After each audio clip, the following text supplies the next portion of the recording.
If you're a cloud manager or practice leader going through a digital transformation project, it's important to understand a little bit about the psychology of motivation.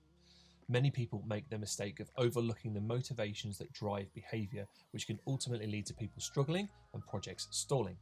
There are lots of models and ideas around motivation, but in this video, we're going to look at Maslow's hierarchy of needs. Now, Maslow's hierarchy was developed by Abraham Maslow and suggests we all have 5 basic needs. Those needs in order are physiological needs. So these are our basic immediate needs for survival: shelter, water, food and sleep. And if your transformation project is threatening any of these needs, you probably need to rethink some things. Next is safety needs. So as well as a degree of confidence that our physiological needs will continue to be met, safety needs include the desire for a secure, orderly and reasonably risk-free day-to-day existence. Also, while it's not stated in the model, I personally include positive mental health in this category too. Next are relationship needs, and these are the needs for a social interaction, relationships, sense of belonging, things like that.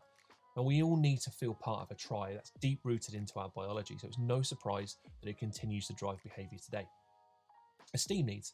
Well, we need to feel a sense of self-worth based on personal achievements. Status, awards and meaningful recognitions and other things like that are really good ways to help this need be fulfilled. And the final need is the desire to fulfill our potential, to be the very best versions of ourselves that we can be. Maslow stated that a musician must make music, an artist must paint, a poet must write, ultimately to be happy. And that means that we need to fulfill our potential and our purpose as we see it. Now, looking at the full hierarchy, people are typically motivated to address the lowest unmet need as shown on the graph. Then once that's been met, it's no longer a motivator and we're free to move up to the next level. So how does this affect your digital transformation project? When we talk about change projects, practices often promote the benefits of the items which tend to be higher on the list. Things like doing better work, fulfilling potential for clients and all those sorts of things. Now this is great, but it isn't an effective motivator if someone is concerned about an unmet need or threatened need lower down on the list. So for an example, let's look at a fictional firm called Always Be Counting. Now let's say that Always Be Counting has an outsourcing team and we want to automate data entry. We're going to introduce a receipt capture app with the goal of increasing efficiency in the team so that we can free up the time for our top % clients to work on cash flow reviews and then ultimately use that to try and grow the practice. Now we've been offered a great but time sensitive deal on a block of subscriptions, so we've committed to that and we need to move quickly now, and we haven't yet explained the strategy to the team.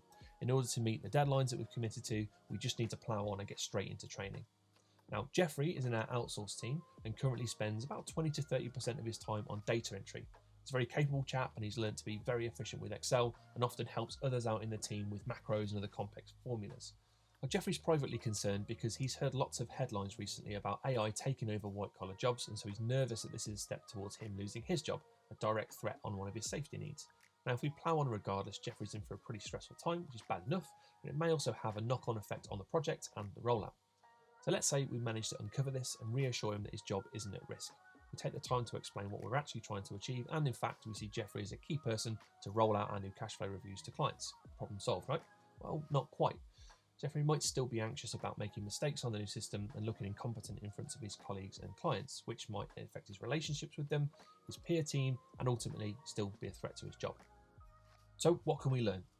First, we need to be clear in communicating what's happening to avoid people filling in the blanks themselves and creating perceived threats to one of the 5 needs, even when no threat really exists.